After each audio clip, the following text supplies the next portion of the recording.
Salut tout le monde et bienvenue sur ma chaîne. Aujourd'hui, nous allons parler d'un sujet fascinant, la contagion émotionnelle.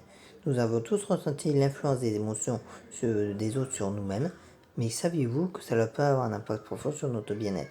Dans cette vidéo, nous allons explorer ce phénomène et découvrir comment il fonctionne. Préparez-vous à plonger dans le monde des émotions et à comprendre comment gérer la contagion émotionnelle. Ne manquez pas ça.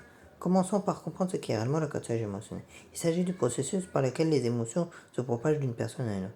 Nous sommes tous des êtres sociaux et nos émotions ont un impact sur ceux qui nous entourent. Que ce soit la joie, la tristesse, la colère ou la peur, les émotions peuvent se propager comme une vague, influençant notre humeur et notre comportement. Maintenant, explorons les mécanismes de la contagion émotionnelle.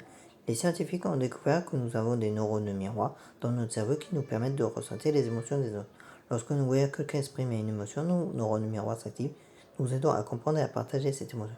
C'est pourquoi nous pleurons parfois en regardant un film triste, en nous sentant joyeux lorsque nous voyons quelqu'un rire.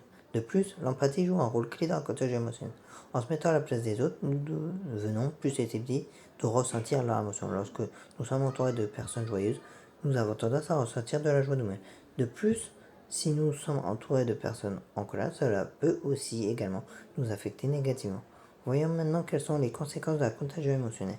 Elles peuvent avoir un impact significatif sur notre bien-être mental et physique. Si nous sommes constamment entourés de personnes négatives, cela peut nous en plonger dans un état d'anxiété ou de tristesse.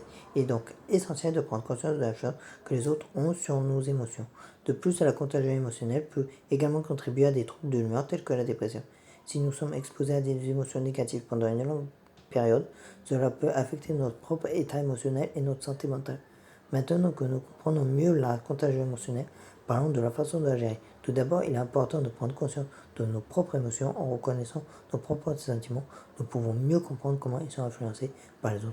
Ensuite, nous devons éviter les sources négatives de contagion émotionnelle.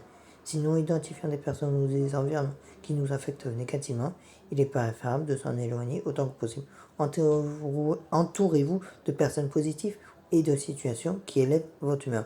Enfin, nous pouvons cultiver des émotions positives. Si nous voulons propager la joie et l'optimisme autour de nous, cela peut créer un effet boule de neige positif. Nous avons tous le pouvoir d'influencer les émotions des autres, alors pourquoi ne pas choisir de répondre à la positivité? Voilà qui conclut notre vidéo sur la contagion émotionnelle. Nous avons exploré ce phénomène fascinant qui montre à quel point nos émotions sont connectées les unes aux autres. En comprenant la contagion émotionnelle, nous pouvons mieux gérer nos propres émotions et avoir un impact positif sur ceux qui nous entourent. N'oubliez pas que vous avez le pouvoir de choisir vos émotions et de créer un environnement émotionnellement sain. Merci d'avoir regardé cette vidéo. N'oubliez pas de liker, de partager et de vous abonner à ma chaîne pour plus de contenu intéressant. Prenez soin de vous et à bientôt.